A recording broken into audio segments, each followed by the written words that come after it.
What if you've been waiting all your life for a voice that never existed, a voice that would tell you it's okay, that you are allowed to be? You look for permission in the eyes of others, in books, in rules, in soft smiles that do not reach the corners of their mouths. You bend, you shrink, you silence yourself, and all the while you are listening to an echo that only you can hear. Have you noticed how quiet it becomes when no one is watching? The silence is sharp, almost painful. You begin to hear the thoughts you've carefully ignored, the ones that tell you you are enough, or perhaps too much. You have carried yourself like a fragile vessel, expecting that someone, somewhere, would grant you permission to claim space, to breathe, to feel, yet that voice, that validation, it never comes, and still, you wait. Ask yourself this: what have you been hiding from yourself? The truth is often quiet. It does not shout, it waits, and when it appears, it does not comfort, it unsettles. There is a moment, a subtle shift, when you begin to notice how often you have given power to the opinions of ghosts, ghosts of your parents, of teachers, of friends, voices you internalized without knowing, voices that still judge you. Even now, permission is a dangerous thing to crave, because it places your life outside of your own hands. You have been practicing obedience to a silent, invisible authority, one that exists only in your mind. Do you feel it? That tightness in your chest? The one that flinches whenever you imagine doing something forbidden or simply for yourself.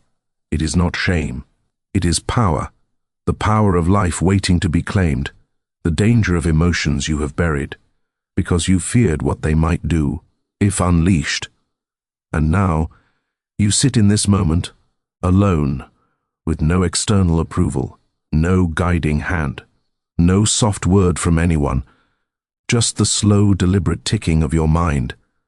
It is cold but precise, it is indifferent, and yet, somehow, it is honest. Consider this: if no one gives you permission, what would you do? Not tomorrow, not later, not when the world is ready, but now. Would you shrink as you always have, or would you finally see that the voice you were waiting for was always meant to be yours? This is the first question you must face before you take another step, not a question with an answer, not a comfort, just a quiet, haunting acknowledgement. You have been waiting for permission from everywhere but yourself, and the day you stop waiting, the world will not notice, but you will. You have been careful, careful with your words, careful with your presence, careful with the way you let the world touch you, and the way you touch the world in return. No one sees it, not fully, the way you hold your pain close, how you hide the trembling, quiet parts of yourself, even from your own reflection, and yet, it is real. It is not weakness to feel deeply. It is not failure to have been broken, repeatedly, by things you did not even understand. You have carried burdens that were never yours to bear. You have absorbed the judgments, the anger, the fear of people who never looked at you, and somehow, you survived. Think about it. The moments when you wanted to scream, but swallowed the sound. The moments when you wanted to cry, but let silence fall instead. All those quiet, invisible battles, they are yours, and they are valid. You've been punished by expectation, by comparison, by invisible rules, and by the self that learned to obey those rules, without ever asking why, and still, you feel the weight of it every day, every hour, every small choice is touched by that invisible hand. It is okay to notice this. It is okay to admit the truth of your exhaustion. It is okay to acknowledge that you are not fine. Even if the world pretends you should be, you do not need to hide it any longer, not from yourself. You are not broken in the way they told you. You are fractured, fragmented, shaped by forces you never controlled, and yet, there is a strange kind of completeness in that. Every hidden fear, every shame you buried, every part of yourself you silenced, they exist. And that existence is enough. Notice how your body reacts, the tightness in your chest, the hollow echo in your stomach, the way your mind twists at the thought of finally being honest. These sensations are not weakness, they are your own power. The raw, dangerous, undeniable force of life that you have been suppressing to survive. You have survived without permission, without validation, without recognition. And somehow that is profound. It is not applause-worthy. It is not heroic. It is quietly terrifying and real. No one has to see it for it to matter. No one has to understand it for it to exist. Your struggle, your endurance, your deep, dangerous emotions, they are yours and they are true. Let yourself feel that, without trying to fix it, without needing a solution, without seeking comfort.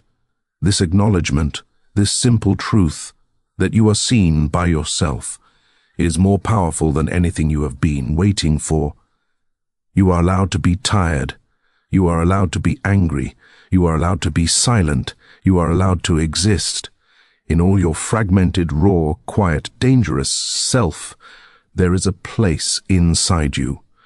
A narrow, cold corridor where your desires and fears collide. You have built walls here, walls made of shoulds, oughts, and invisible rules. Walls you cannot see but feel pressing against your ribs. And yet, behind those walls, your impulses wait, the things you want, the things you secretly long for, the life you imagine but never claim. They whisper in the dark, like shadows moving just beyond the edge of your vision. You tell yourself you cannot have them, because you must be careful, because someone might disapprove, because the world is fragile, and you are not allowed to risk the fractures. But these are lies, silent lies, repeated so often that you began to believe them yourself. Notice the tension. It curls around your spine, presses at your throat, a constant reminder of your divided self. You are torn between what is demanded and what is alive inside you, between safety and the chaos of being wholly yourself. And here lies the dangerous truth. You have been practicing obedience to a world that never asked for your consent. You have been negotiating with ghosts, while your own life silently slipped through your hands. And the strangest thing is that you cannot remember when it began. You have been both prisoner and jailer, imprisoning the self you long to explore, and punishing yourself for wanting more, for wanting differently. The tension is not accidental, it is intentional. Your psyche, shaping, molding, containing what it cannot yet allow to exist freely, equal to, do you feel it? The quiet gnawing, the uneasy awareness that every choice you make, every word you withhold, every gesture of compliance is carved from fear and longing, entangled in a dangerous dance you did not choose, equal to. And yet, that is the place of awakening, not in triumph, not in relief, but here, in this cold, raw confrontation with your divided self, where the part that wants and the part that obeys face each other in silence, equal to. You might not like what you see, the parts you have buried, the resentments, the secret desires, the anger, they will rise in your mind, not politely, not softly, but with a weight that makes your body flinch. This is not shame, it is honesty, and it is dangerous, equal to. You have been negotiating between comfort and truth, between safety and existence, and the corridors inside you have grown narrow with the compromises. Every whispered no you have said to yourself has tightened the walls, and every yes you have hidden has gathered power, quiet, patient, waiting, equal to. There is a reckoning in this tension, not loud, not dramatic, just the slow, unyielding awareness that the self you obeyed was never fully yours, and the self you crave will not ask permission from you or anyone else, equal to. Sit with that for a moment, with the friction, the unease, the coldness of it. This is where your mind has been, between ghosts and truth, between safety and life, between obedience and your own dangerous power, equal to. This is the quiet battlefield of your psyche, and it has always been inside you. There comes a moment when the weight you've carried quietly for years becomes unbearable, not in a dramatic scream, not in a flood of words or protests, but in silence, a silence so complete it feels like the walls around you are pressing closer, tight, cold, unyielding. You might be sitting alone or standing in a crowded room. Yet the world fades, and inside, your chest tightens, your stomach twists. The heart pounds in a rhythm that does not match your breath.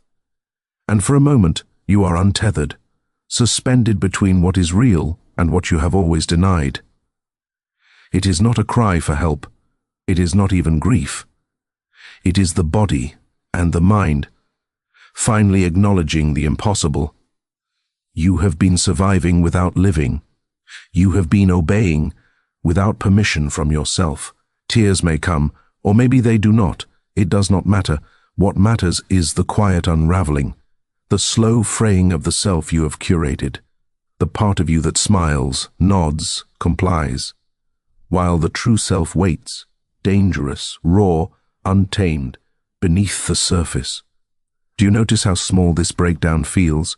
Not epic, not cinematic, just intimate, private, a tremor inside you that the world will not see, and perhaps that no one could endure if they did. Your emotions have been silenced for survival, but now they whisper. They do not shout. They do not ask permission. They do not negotiate. They are subtle and precise, and they carry a dangerous clarity. Anger rises quietly. Grief coils like a serpent in the chest. Longing presses against the ribs. Fear sharpens at the edges of your thoughts. And all of it is yours, not anyone else's, not borrowed, not imposed, yours. You may try to name it, to classify it, to make sense of it. But the breakdown resists. It does not fit into words or plans. It does not yield to logic. It is pure, undiluted, and terrifying. And in this moment, you feel the truth that you have avoided for so long. You cannot control it. You cannot negotiate it.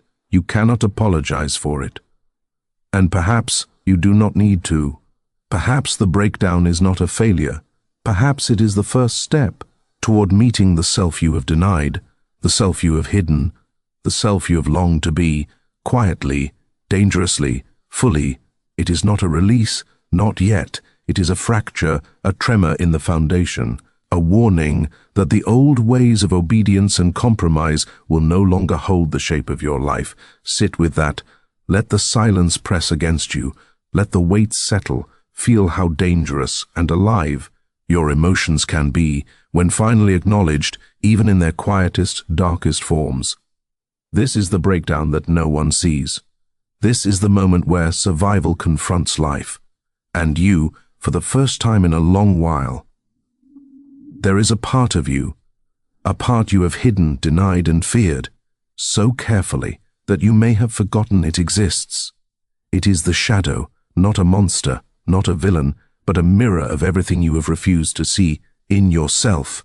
It carries the anger you thought was wrong, the envy you shamed, the desire you silenced, the parts of your mind that the world would never approve, and yet it's quietly, patiently, because it cannot act without acknowledgement, because it cannot exist fully until you do.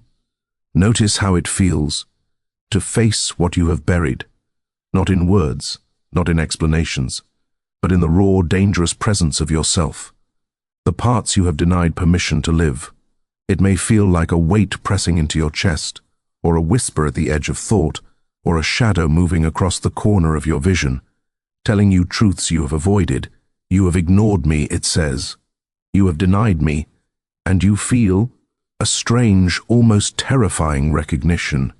The shadow does not ask for comfort, It does not offer solutions, it only shows everything you have hidden to survive, everything you have silenced to belong, everything you have denied in the name of safety. And here is the dangerous clarity. The day you stop asking for permission is the day you meet the shadow, not outside yourself, not as an enemy, but as the unlived life within you, the parts you rejected, the life you refused to claim. Because someone else's voice felt louder. It is uncomfortable, it is uncanny, it is not pleasant. You may wish to look away, but there is no escape. The shadow exists in the spaces you avoid, in the corners of your mind, in the silent chambers of your heart, in the moments you pretend are ordinary. And yet, it is not punishment, it is not judgment. It is truth, the truth that you have lived half a life, obedient to invisible rules, and that there is another life waiting, raw, unfiltered, dangerous, yours. Do you feel it? The tension of being confronted by the parts of yourself you were told to hide, by the desires you were told were wrong, by rage, the grief, the longing, that never fit in polite conversation, that never fit in anyone's approval. And yet, the shadow is not enemy, it is guide, not in comfort, not in praise, but in raw honesty. It reveals where your power is buried, where your forbidden desires linger, where your emotions, dangerous, alive, wait to be claimed. Do not rush. Do not try to fix it. Do not seek validation. Sit with the shadow. Breathe it in. Notice how it trembles, how it presses, how it demands acknowledgement. Without mercy, without explanation, without compromise. The day you stop asking for permission, the day you face the shadow, is the day you stop living someone else's life and begin to inhabit your own. Not loudly, not triumphantly, but quietly, dangerously, fully. After the shadow speaks, after the weight of your buried truths presses against your chest, you begin to notice a change. Not relief, not joy, not triumph, but a quiet distance, a space forming between you and the chaos you have carried for so long. You watch your emotions without rushing to fix them, without labeling them good or bad, without trying to make sense of their intensity. They are powerful and dangerous, but they no longer control you. Notice the subtle shift. The anger that once consumed you now flickers, a small contained flame. The grief that once crushed you now sits, like a shadow in the corner of the room, present but not overwhelming. It is not detachment as numbness, it is not turning away, it is recognition, observation, quiet acknowledgement of what exists within you without being devoured by it. You may feel strange, almost alien, to witness yourself this way. To let the emotions swirl without trying to act on them, without seeking comfort, without looking for an external nod of approval. This detachment is a kind of power, cold, precise, unforgiving. It is the space where you can finally see how much of yourself you have been giving away to everyone and to everything, except the one person who mattered, yourself. You notice how much quieter the world seems, not because the world changed, but because your mind no longer clings, no longer reacts to every whisper, every judgment, every shadow of expectation. You are observing, without entangling yourself, without permission, without compromise, and yet, do not mistake this detachment for ease. It is not comfort, it is not safety, it is awareness. The awareness that your emotions, your desires, your longings exist, and that you are capable of witnessing them without being consumed. It is strange how powerful it feels to stop fighting, to stop obeying, to stop asking for approval, and simply be present with yourself in your own dangerous mind. You may feel a coldness settle, not cruelty, not indifference, but clarity, the clarity that you do not need permission from anyone to exist, to think, to feel, to act. You are alone. And in that aloneness, there is authority, quiet, unyielding. This phase is not the end. It is not liberation, not yet. It is a pause, a deliberate space. where you can see your emotions as they are, raw, dangerous, undeniable, without needing to respond, without needing to hide. And in this space, you may feel for the first time the subtle power of being untethered, of being unclaimed, of being yours. It is cold, it is quiet, it is unsettling, and it is necessary. After the silence, after the detachment, there comes a shift, not loud, not triumphant, just cold, slow, unforgiving. You begin to feel the weight of your own authority, the authority that was always yours, but that you surrendered to whispers, expectations, shadows, to every silent permission you thought you needed, from the world, from others, from yourself. It is not a warm awakening. It is precise, measured, like ice spreading through your veins, sharp, clear, undeniable. You notice the power in knowing that no one can command you, that no one can approve you, that no one can unmake you. Your emotions are no longer chains, they are signals, indicators of what is alive, what is dangerous, what is yours. You feel the pulse of yourself, not as a creature seeking approval, but as an entity quietly sovereign, undeniable in its presence.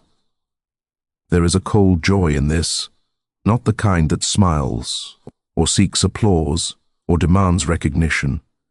It is the joy of recognition itself, of clarity, of knowing your own mind, your own rules, your own edges, and standing within them, without compromise. You may notice how small the world seems when you stop negotiating with it.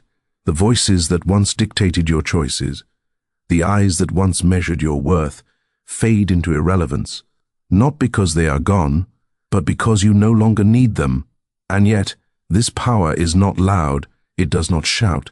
It is a quiet, patient force, like ice on a dark lake, solid, cold, impossible to shift, and completely your own. Do you feel it?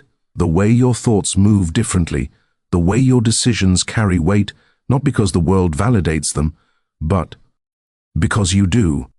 Not because others agree, but because you finally stopped asking permission. It is dangerous, this reclamation of self, because it cannot be taken lightly, cannot be hidden, cannot be reversed. It is a slow, inexorable return to the authority that was yours all along. Notice how it changes you, the subtle shift in posture, the quiet firmness in your voice, the ability to feel without fear, to act without hesitation, to exist without explanation, to be without apology. There is no celebration, no cheering crowd, no announcement, just the cold, undeniable recognition that you are sovereign, that your mind, your emotions, your life are yours, and yours alone. And in this quiet, terrifying sovereignty, you find what you have been searching for, not outside, not in permission, not in approval, but inside, cold, clear, unyielding. This is the day you stop asking. This is the day you begin to move through the world, not seeking validation, but simply being. The world will not notice. It never does. No one will step forward to say, "You have changed." No one will bow to the quiet reclamation of your mind. No one will applaud the sovereignty you quietly carry. And yet, that does not matter. You do not exist for their recognition. You exist in the raw, unflinching presence of yourself. There is a strange calm in this realization. Not warmth, not comfort, not the soft glow of approval, but the cold, sharp, undeniable calm of knowing that your life is yours, and yours alone. No one can touch this space, the space inside you where you have faced the shadow, where you have felt the fracture, where you have observed, without compromise, without hiding, without permission. And in that quiet, there is power, not the kind that moves mountains, not the kind that demands attention, but the kind that moves you, that shifts your mind, that lets you see life, without being entangled in it, without needing anyone else's approval, without asking, It is strange how dangerous it feels to simply exist, to acknowledge your own mind, to honor your own dangerous, untamed emotions, without explanation, without apology, without permission. No one will call this freedom. No one will understand it. It will not make sense to the world, because the world does not inhabit your shadow, your silence, your private sovereignty. And perhaps that is the point. This life, your life, was never meant to be validated externally. The recognition, the authority, the power have always existed inside you. You have only needed to stop waiting, so you move quietly through the world that does not see you. And yet, you are fully, unapologetically present. Every thought, every pulse, every dangerous flicker of feeling belongs to you, and you alone. It is unsettling, because you have always sought reassurance, because you have always feared that the world would judge you, that someone would withdraw, that approval would be denied. But now, the permission you sought is unnecessary. It is irrelevant. It was never outside you, and it is no longer required. You are not triumphant, you are not celebrated, you are quiet, still, and yet, in that stillness, you carry an authority that cannot be taken, cannot be questioned, cannot be ignored, and in this moment, you understand that the life you live, the emotions you feel, the choices you make, are your own, no one else's, and nothing, not a whisper, a rule, a shadow, can ever undo it. This is the calm, the cold, the quiet of the day you stop needing permission, and it is yours.